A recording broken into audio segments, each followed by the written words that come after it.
आज समस्या ये हो गई, हर एक गृहस्थी जो है तो लगभग टूटने की कगार पर है।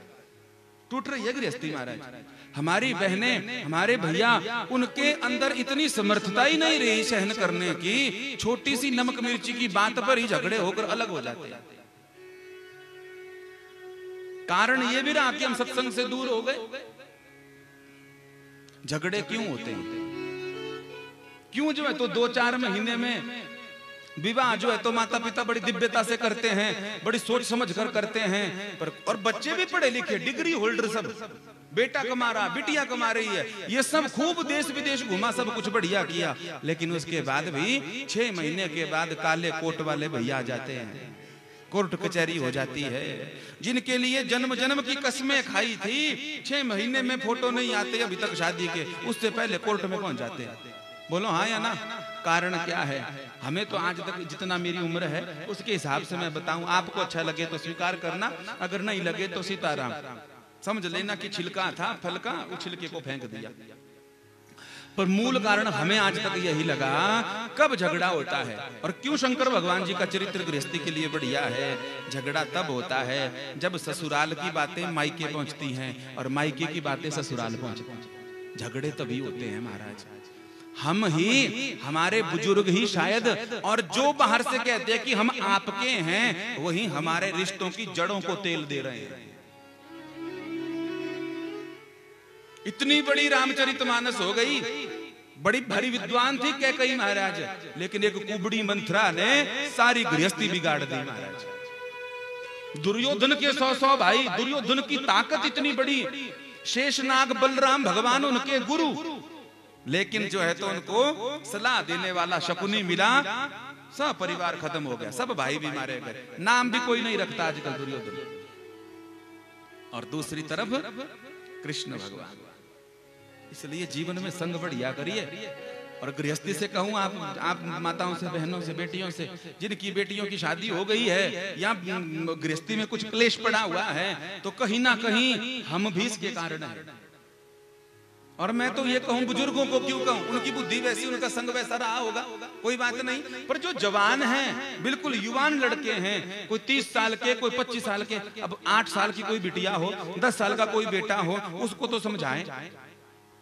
जो खुद बच्चा पैदा करने की क्षमता रखता हो, उनको क्या समझाएं महाराज? सहन शक्ति खत्म हो गई महाराज हमने। जातिवार भी बिटिया को क्या कहते हैं, बिटिया तो चिंता मत करना, हाँ अगर ज्यादा काम वाम करवाएंगे, रोटी वोटी बनाएंगे तो आ जाना। अरे भाई तो शादी क्यों करवा रहा है तू, अपने घर में रख लेना। कंडीशनें ऐसी हो गई, मेरी बिटिया रोटी नहीं बनाती, मेरी बिटिया कपड़े नहीं धोती, मेरी बिटिया खेत का काम नहीं करती, मेरी बिटिया जो है तो ये काम नहीं करती, तते बे पालनी की झोलारी घर आ रखे सो।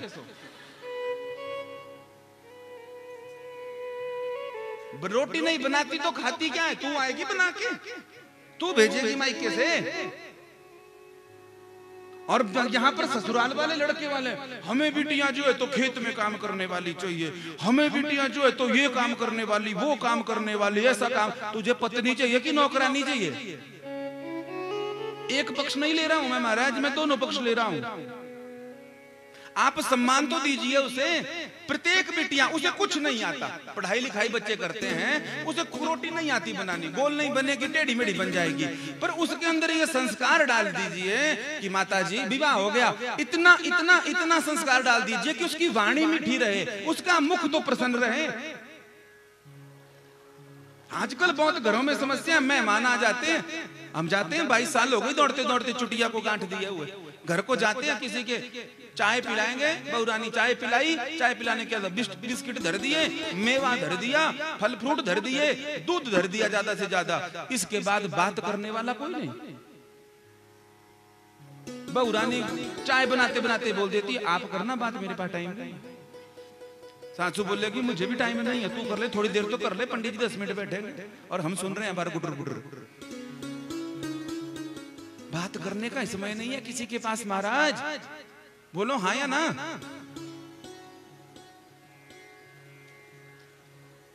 ये जो शंकर जी का चरित्र है ना, आज कृष्ण जन्म है, नहीं तो 7 दिन तक मैं यही बोलूं। क्यों बोलूं? क्योंकि एक भी घर बच गया ना, एक भी घर बच गया तो बस अपनी कथा पूरी हो गई। कथा तो बहाना है, असली मकसद तो गृहस्थी को बचाना है। और एक भी गृहस्थी बच गई तो महादेव मेरे सिर पर हाथ रख देंगे। और क्या चाहिए? बोलो शंकर भगवान की।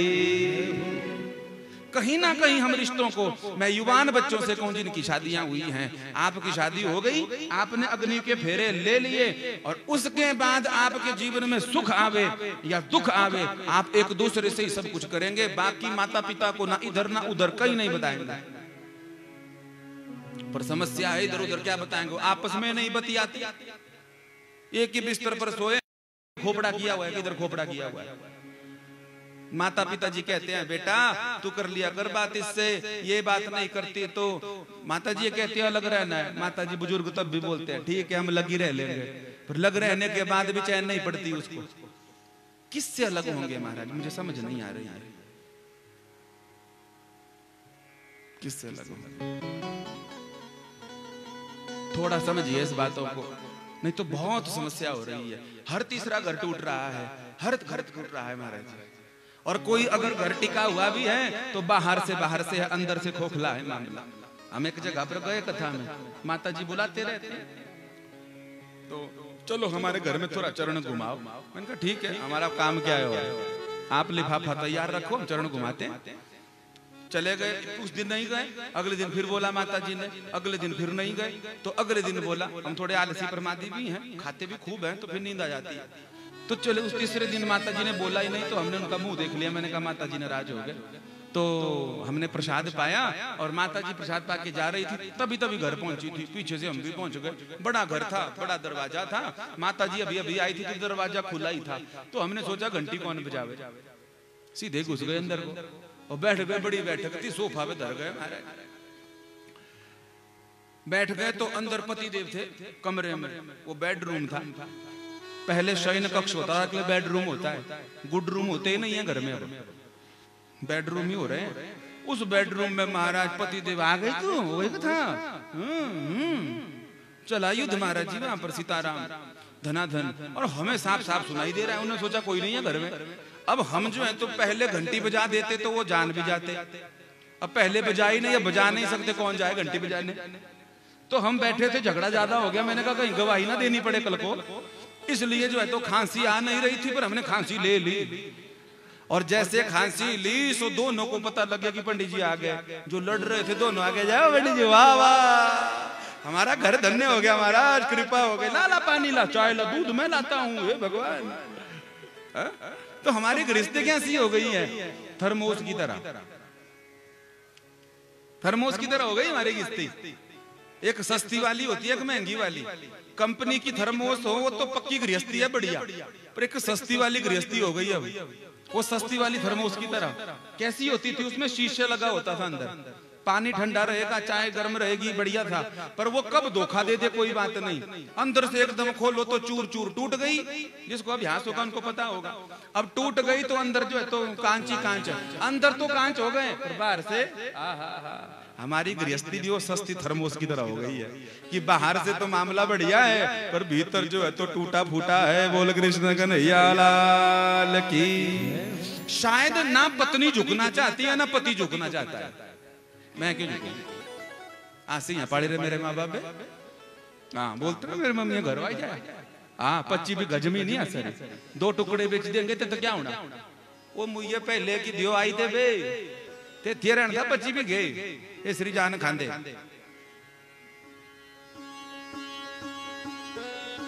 मैं आपको नहीं, मैं खुद को भी बोल रहा हूं, मैं भी गृहस्थी हूं। मैंने पहले बोल दिया आपको। मैंने कहा ना कथा उछल कूद थोड़ी है। जिसका जिस माँ के जिस पिता की बेटी का घर टूटा हो, पूछना उन माता पिता की क्या दशा होती है।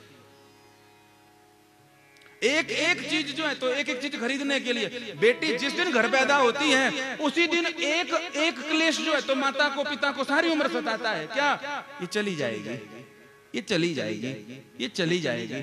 और वो बेटी भी उसी क्लेश के साथ पलती है। उसको बोला जाता है ये काम किया कर, कल ससुराल जाना है, ये काम करना है, ससुराल जाना है, ये काम करना है, ससुराल जाना है। और आप, मैं बेटियों से कहूं कि अगर आपका विवाह होने के बाद अगर 3 महीने के बाद आप घर पहुंच जाओ तो उस माता पिता की क्या दशा होगी। हमने देखे ऐसे माता पिता रास्ते में चलते रहते हैं, चेहरा उदास, उनका प्रसन्नता निकल गई, झुर्रियां पड़ी हैं चेहरे पर, रास्ते पे जाते खुद से बड़बड़ाते रहते हैं। लोग कहते हैं बाबरा हो गया। अरे बाबरा क्यों नहीं होगा भैया, जिसकी जवान बेटी घर में आ गई 3 महीने में, वो बाबरा नहीं होगा क्या। इसलिए युवानों से मैं कोशिश करूं, प्रयत्न कर रहा हूं कई दिनों से, एक भी घर बच जाए तो कृपा हो जाए महाराज। मेरा मन ये नहीं है कि मैं किसी का दिल दुखाऊं। हाँ, 1000 में से 2000 में से 10,000 में से एक आध जगह ऐसा होता है जहां पर ऐसा टेढ़ा ससुराल मिलता है, जहां पर एक भी आदमी जो है तो साथ नहीं देता। वहां पर अगर ऐसी शोषण वाली स्थिति हो जाए, सहना अच्छा है पर शोषण होना लग जाए, तब वापस आ भी जाओ तो माता पिता को शोक नहीं करना चाहिए, हर्ष मनाना चाहिए कि बिटिया जिंदा घर आ गई, मर के नहीं आई।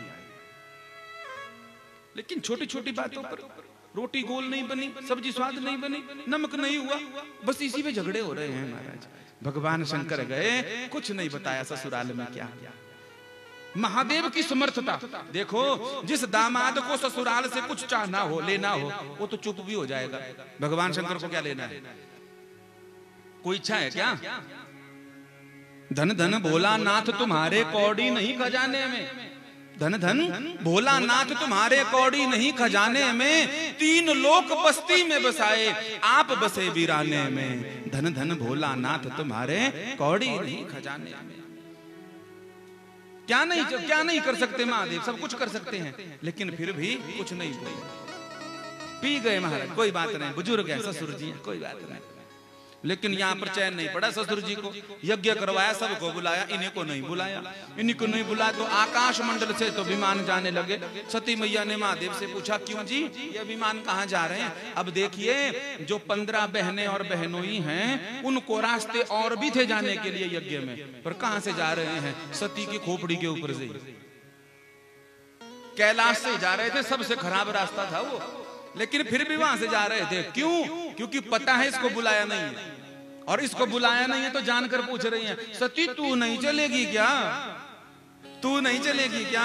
हमको दुख देने वाले कोई विदेशों से नहीं आते, हमको दुख देने वाले हमारे घर में ही होते हैं, हमारे आस पड़ोस ही होता है। हाँ या ना, हाँ, घर का भेदी। हाँ, 15 की 15 बहनें दामाद अपने पतियों के साथ विमान पर जा रही है। सती से कह रही है, कोई बात नहीं, कोई बात नहीं, अगर नहीं भी बुलाया है तो कोई बात नहीं, हमारे साथ ही चल पड़, हमारे साथ ही चल पड़। सती मैया उत्सुक हो गई, व्याकुल हो गई कि हुआ क्या, कहाँ पर जा रही हो, कहाँ पे जा रही हो।